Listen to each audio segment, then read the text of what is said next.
All right. I'm going to go ahead and call it a little early, call the meeting to order. And I believe we start out with Brett with the invocation. Yes, sir. Please bow with me. Lord, we thank you for this beautiful day you've given us. We thank you for a great school year you've given us. It is wrapped up for most of our students. Pray for our faculty during the summertime. You'll keep them safe. Lord, I want to say a special prayer for Dr. Eaton as he continues on his journey and his new endeavors. Thank you for blessing him. I want to thank you for our board members, and especially our two new board members. You'll continue to bless them and on this new journey of theirs as well. In your son's name we pray. Amen. It's not on the agenda, but I do believe we have the Pledge of Allegiance and the Pledge of Texas flag, so if everyone can please stand. I pledge allegiance to the flag of the United States of America and to the republic for which it stands, one nation, under God, indivisible, with liberty and justice for all. Honor the Texas flag. I pledge allegiance to thee, Texas, one state under God, one and indivisible. Next item on the agenda is open forum, and I believe we only have a friend that would like to read a letter. Yes, sir. I received a letter from Warren Creason. Warren is our Alumnus of the Year for 2017, and he asked me to read this letter to the Board of Trustees. He said, please accept my most heartfelt appreciation and gratitude for your participation in the recent decision to honor and humble me with your 50th annual Alumnus of the Year award. As I attempted to share during the luncheon ceremony, despite my raw emotions, Weatherford College holds a truly special place in my heart for the role it played in providing the best possible platform to launch my adult life, as well as helping to instill and reinforce the principles, values, and skills necessary for me to grow into a value-adding member of our increasing tumultuous society. Home really is where the heart is, and Weatherford College will always remain home to my heart. As such, I look forward to growing our individual relationships, continuing to work together to help make Weatherford College the black and gold standard of community colleges in Texas, and a lifelong home to the hearts and other WC students like this WC. God's continued blessings to each of you in our beloved Weatherford College. Respectfully yours, Warren Creason. Excellent. All right, next is the election of Board of Trustees officers. Before I open it up to the floor, what we'll do is we'll take nominations for chairman, then vice chairman, and secretary. So I'll now open up the floor to nominations for chairman. I would like to nominate Joel Watson for chairman of the board. A second. We have a nomination and a second. All in favor, say aye. Aye. All opposed, say nay. Nay. Sounds like we're going to have to poll the board. So we can start with Lela. Lela, how do you say? Nay. Nay. Aye. Mac? Nay. Judy? Aye. Sue? Nay. Trev? Nay. An aye for me.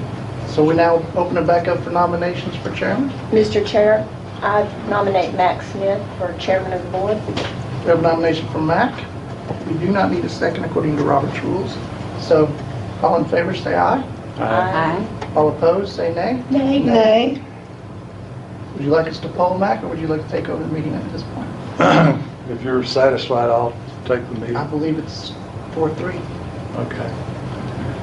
Next item on the agenda is the president's report. We need to do vice chair. Vice chair and Oh, that's right, okay. I make a motion that we elect Joel Watson as the vice chair. I A second. appreciate the nomination, but I respectfully decline. Great. Thank you.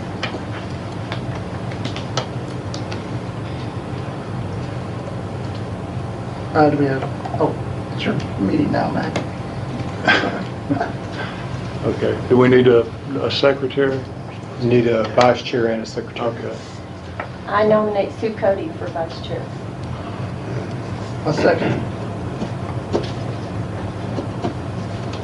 Is there a second? I second. Yes, sir. Okay. Any other nominations? All in favor say aye. Aye. Motion passes. Next office would be secretary. Are there any nominations for that? My nomination would be for Judy McAnally to be. I respectfully decline. Okay. Make a motion for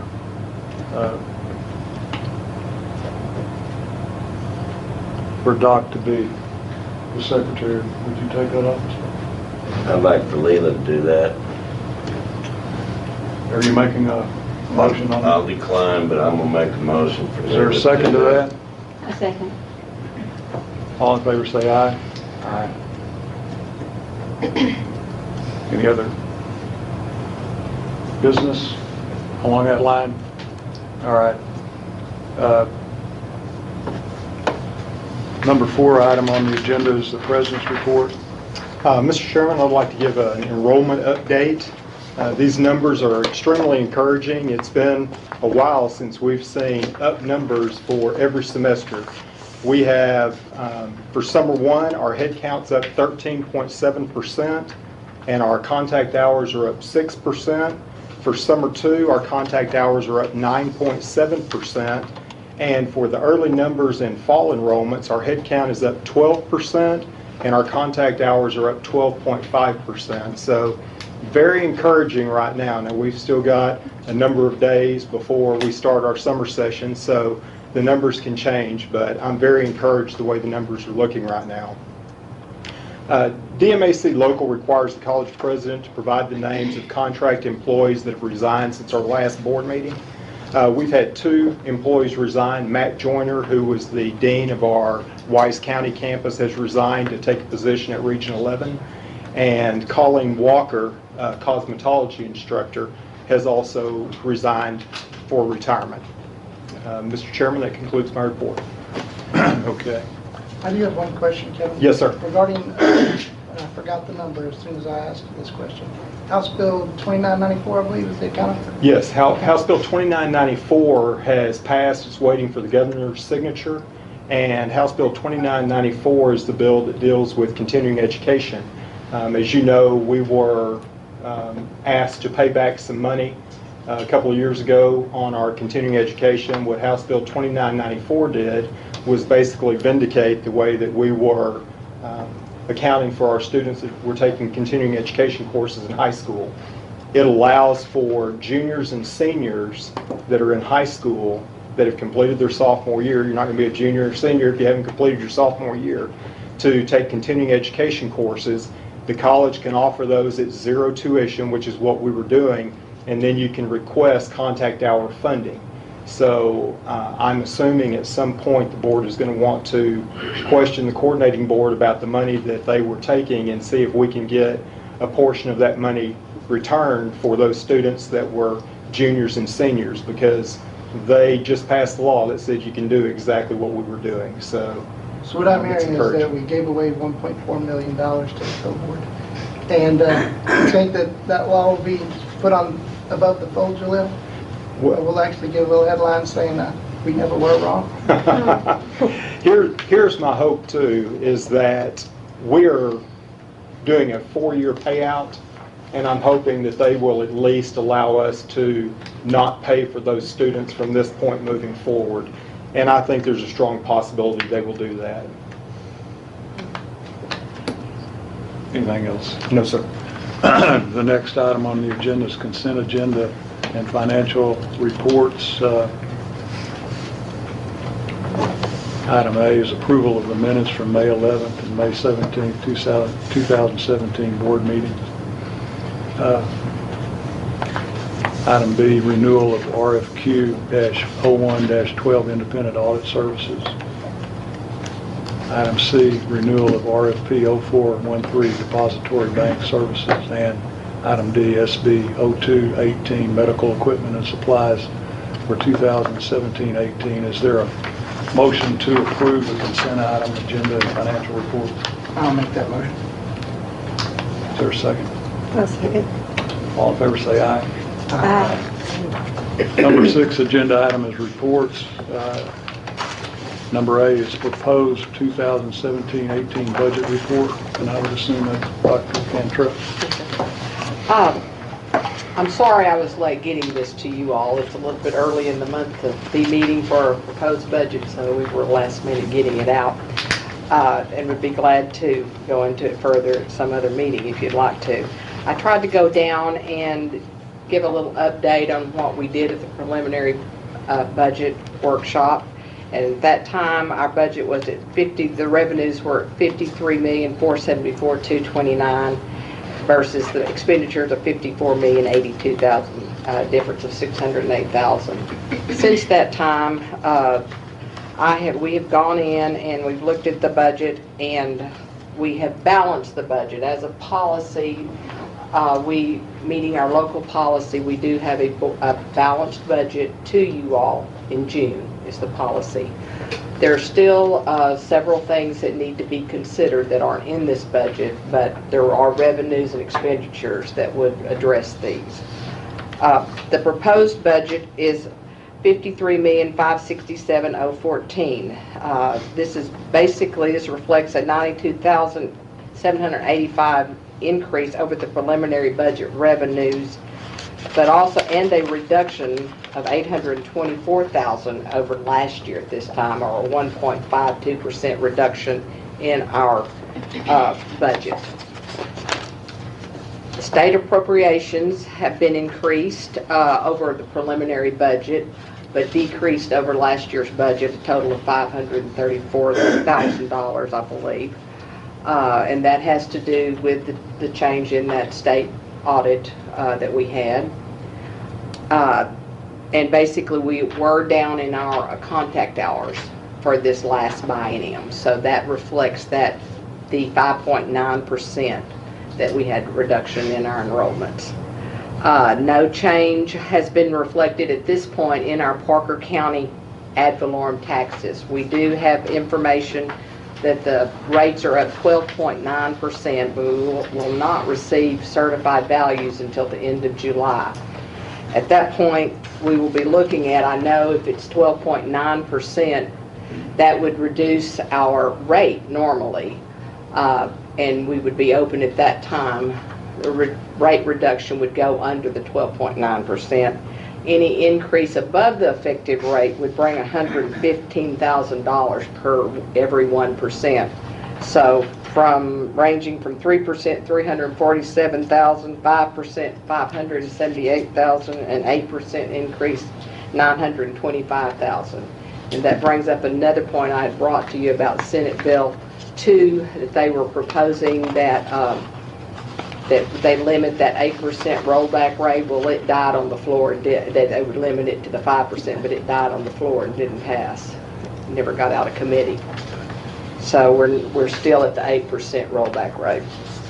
So that is an option to the board that we'll be discussing later. I just feel like at this time, with the board and the administration needs some time to discuss this moving forward. Also, there's additional personnel that have not been, there's one position I know in the HR department that we were looking at that we have not added at this point in time, which would be $43,750, a need there. We are still looking at the purchase of the new ERP system. We know the full cost would not be in this next year's budget, but would be in the following budget, but we might need some money for next summer to getting ready after we bid it and all that to bring it in. I'm still having more work done on the leasing of computers versus the purchase of the computers. That would cost us roughly this first year $160,000 to go in and purchase a portion of the computers, to lease them. Also in this budget, we still have the indirect rate at the 10.134%, total of $938,000 with Wise County. If there's any adjustment that we want done to that in the future, that's still out there. And also additional funds that might be needed depending on what happens with the Granbury campus. We really have not gotten any firm bids or estimates of remodels or anything there, so that would have to be added. or that could be transferred from reserves, being a construction item. But other than that, we have basically gone back, we've balanced the budget at this point, and those are the only outstanding items that I see at this time. And be glad to go over with the new board members the preliminary budget and the proposed budget more thoroughly. Be glad to do another budget workshop if y'all so desire in July when it gets closer to time. And we'll be glad to answer any questions that you might have this time. Any questions or comments about? I think another budget workshop would be very helpful. And I'll be glad, just y'all decide when you'd like to have it, and I'll be glad to do that. Anything else on that, Dr. Eaton? No, sir. Okay. All right, we'll move to reports. Item B, graduation report.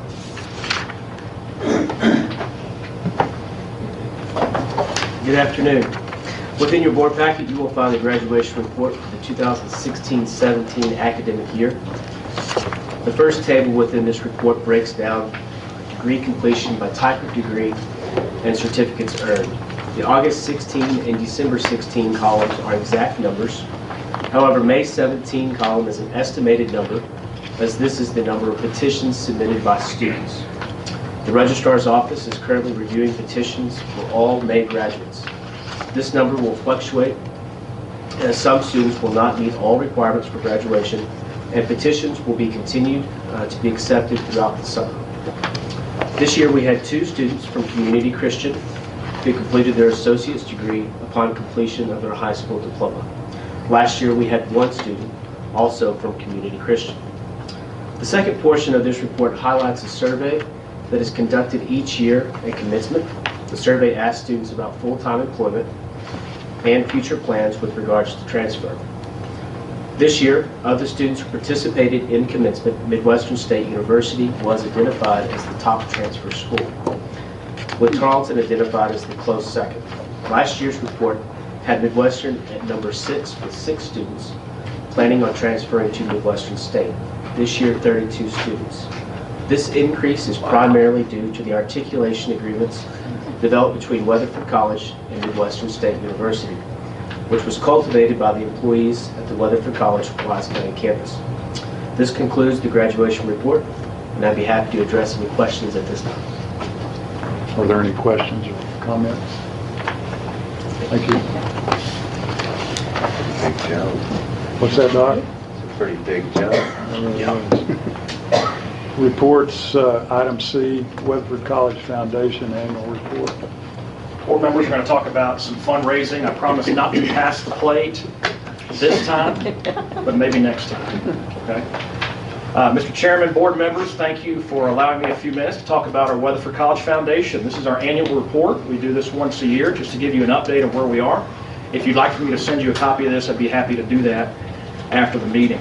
If there's one takeaway from this report, feel good that this community and this alumni base love Weatherford College.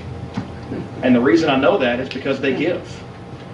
And you're going to see that in some numbers here. And it's truly an honor when somebody decides to make that decision, because you know how many nonprofits and great organizations there are to give to.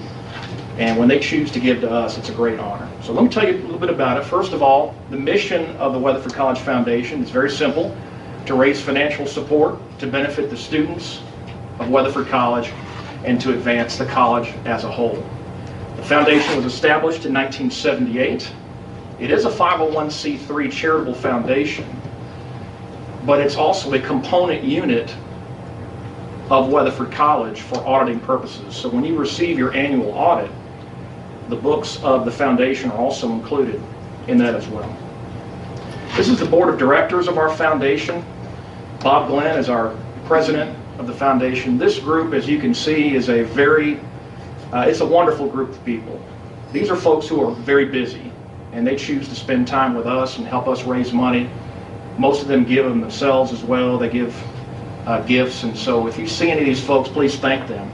One quick note, we do have a liaison from the Weatherford College Board of Trustees that joins us for our foundation board meetings in a non-voting capacity. That was Mr. Martin. So in the near future, I'm going to ask you to select another liaison to join us for these meetings. We meet 3 times a year, but we also have several committee meetings throughout the year: investment committee, plan giving committee, executive committee, etc. Okay, so how do we raise funds? Well, the number one way we raise funds is not through special events. It's through individual donations and donations from companies. We have folks who are very generous. Every year they make us a part of their priority. They make us a priority, a part of their giving. And so that is the top way that we receive funds. And really that should be our number one activity in soliciting funds as well, just from individuals and businesses. We do have special events like we had last Thursday, our Taste of Parker County event. Very successful event. About 518 people were there, and that's the largest crowd we've ever had. And that's a fun event. And then we also have our golf tournament in October as well. And then plan giving is really the largest source of gifts. Now you can't plan on them, obviously, but we're talking about wills and bequests. And so those are where your largest gifts will come from, like the Marjorie Alcack $750,000 gift we received. Those are kind of game changer type gifts that any organization like us will receive. This is what our assets look like right now. About $6.4 million in permanently restricted funds. So that means that's our scholarship endowment for the most part. That means that money is sitting there and we're only using the interest off those funds mostly to fund scholarships. Then we have about $1.7 million in temporarily restricted funds. Those are donations that come in that are restricted for a certain purpose, like scholarships. But we're allowed to use the entire gift. Someone gives $1,000, we turn around and give that entire $1,000 in scholarships. That's what temporarily restricted is. About $311,000 in unrestricted funds. That comes to a total of about $8.4 million. To give you an idea of the growth of our foundation, this is the last 10 years. In 2007, our net assets were $4.5 million, and you see we've grown to about $8.4 million. So we've nearly doubled in the last 10 years. That's why I tell you that the community and the alumni base have been very supportive of your college. We thank those donors very much for being a part of that. So what do we fund? Of course, our bread and butter is scholarships. I'm going to talk more about that in a moment. We also fund the Employee Excellence Awards. When the college gives its Faculty Member of the Year Award or Staff Member of the Year Award, it includes a $1,000 check, also an $800 travel credit. That all comes from the foundation. We also fund our Employee Service Awards every year. At our Christmas dinner every year, we give to folks who are celebrating 5, 10, 15-year, etc. anniversaries. We give a gift to those folks as well. And then the foundation also provides retirement awards. For an employee who is retiring after at least 10 years at Weatherford College, we give a crystal plaque and a gift just to say thank you. And finally, some other special projects as they come up. We have multiple projects over the years that we have embarked on fundraising campaigns for, the largest being our recent capital campaign that we raised $2.4 million. You guys all know about that. And that came through a special request from the Board of Trustees. So that's what the foundation funds. Okay, so let's talk more about scholarships, our bread and butter. Right now we have 141 different scholarship funds of various amounts. We have one online application, and actually this was the first year we used a brand new system called Academic Works. About 500 colleges and universities across the nation, actually across the world, use this vendor. And Donnie Purvis in the financial aid department does just a great job with this. It's very easy for a student to apply, to be notified, to send thank yous to. It's a great system, but it's just one application. So your typical scholarship here at Weatherford College is $1,000 per long semester. So you may receive a $2,000 award. That means you'll have $1,000 for the fall, and if you make a minimum GPA, then you'll have another $1,000 for the spring. That's kind of our typical way of doing it in the foundation. In the academic year we're closing out right now, our foundation has given over $237,000 in scholarship to Weatherford College students. To give you an idea of the growth, this is the last 5 years of the amount of scholarships that we've given. So yet again, we've almost doubled that in 5 years at $237,000, and we're already on track to beat that number for the 17-18 year, because we've actually offered most of our scholarships already for the next academic year. Just a little note here, we've given more than $1 million in the last 5 years, and more than $2 million in the last 14 years. And I always like to give testimonials to put a face with all these numbers. I've got 3 of them for you today. Andrew, I know that you know Taylor White. I believe she received your father's, the scholarship you set up for your father, Doug Riddle. Taylor White of Weatherford said, "This scholarship will impact my life tremendously because I am currently paying for my education on my own. Having a scholarship will help me achieve my goal of graduating with an associate's degree." This is Lindsay from Aledo. She said, "Thank you so much for the opportunity to flourish in my career with the financial stability I need. With my family's struggles, it truly helps that you have spent the time to invest in me. Thank you again for being so generous and allowing me to achieve academic stability and opportunity." And finally, this is my favorite one. This is Fidel from Springtown. We sent out an email to all the scholarship recipients when they received the scholarship, and he said, "I'm very grateful for the opportunity you have bestowed on me. I cannot express how much this means to me. When I first saw the email, I stood up and jumped for joy. Thank you for making my dream become a reality." Obviously, it's very meaningful for us to be a part of that with students. If you have any questions, I'm happy to answer them. Any questions or comments? That's great, Mike. Just keep doing what you're doing. Thank you. Thank you, Maria. Thank you. All right. Under reports, item D is status of Granbury ISD property agreement. Yes, sir. Mr. Chairman, the board has allowed Dan Curlee, our college attorney, and myself to start negotiating with Granbury ISD on how we want to draw the agreement up. And Dan has had a few meetings with the attorney. Dan and I also went down and met with the superintendent. So I think Dan has a good outline right now. It's going to take probably 1 more month before we have a final agreement for the board to see and approve. But if you don't mind, I'm going to allow Mr. Curlee to kind of share some information with you right now about the agreement. Thank you.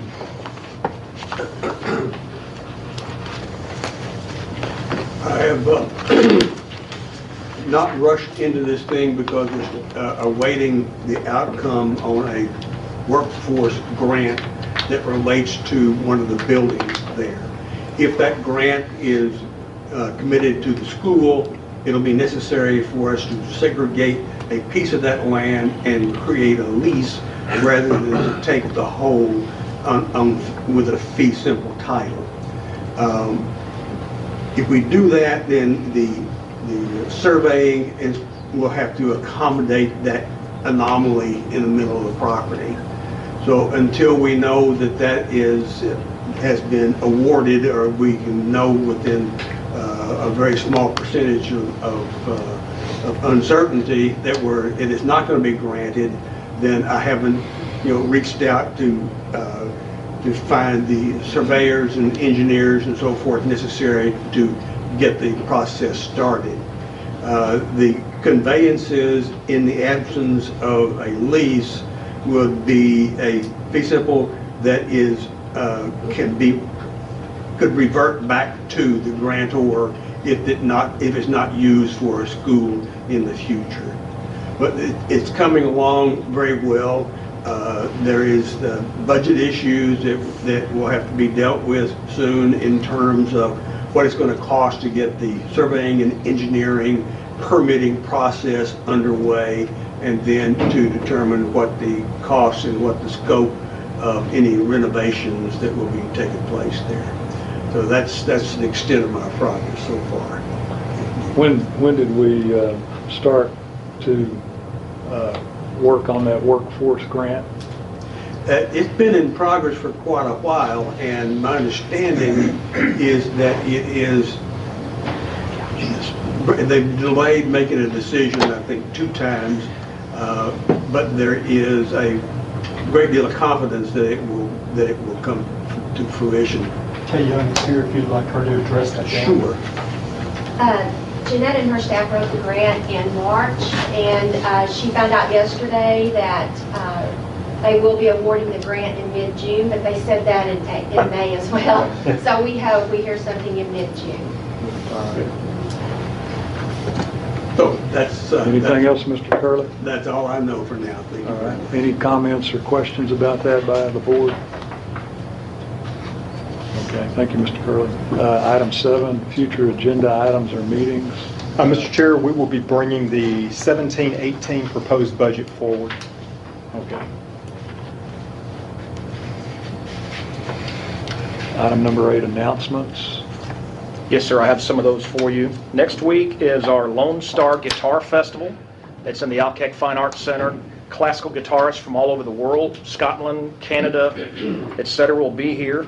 That is open to the public in the Alkek, and a great time. We do have ex-students meeting on June the 12th. I always invite y'all to come. It's the second Monday of the month right here in this room. And our summer 2 semester starts July the 12th. Is that it, Brent? Yes, sir. Thank you. Any other announcements by anyone else? All right. Item number 9 is a closed session to consult with college attorney in accordance with Government Code 55.1.071 and B, to discuss personnel matters as defined under Government Code 551.074, employment contract of the college president. So we'll take a 5-minute break and then open that up here in about 5 minutes. All right, it's about 3:27 and we're back in open session.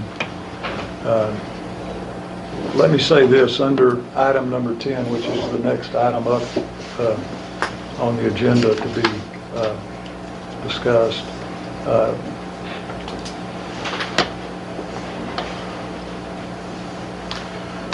Mr. Curlee has been given the task in the last board meeting to work on item number 10, and that is what he has done. And so all of the details concerning number 10, it's not a formal documentation on that right now, but and I know this is kind of general and vague, but in order to move forward to consider number 10 and take that up under our rules, we need to understand that at this point no details would be given about what number 10 involves, and there would be at some point another meeting to formalize what number 10 might involve. So with that in mind, number 10 is consideration and possible action, mutual agreement on employment contract of the college president. Are there any motions concerning number 10? I'd like to make a motion to approve what has been proposed. 100%. I second. A motion has been made and seconded. All in favor say aye. Aye. All opposed say no. It's unanimous. The motion carries, and Mr. Curlee will now go to work to formalize that the details of number 10. We'll move to the next agenda item, number 11. Is there a motion concerning adjournment? So moved. Is there a second? Motion and second. All in favor say aye. Aye. We're adjourned.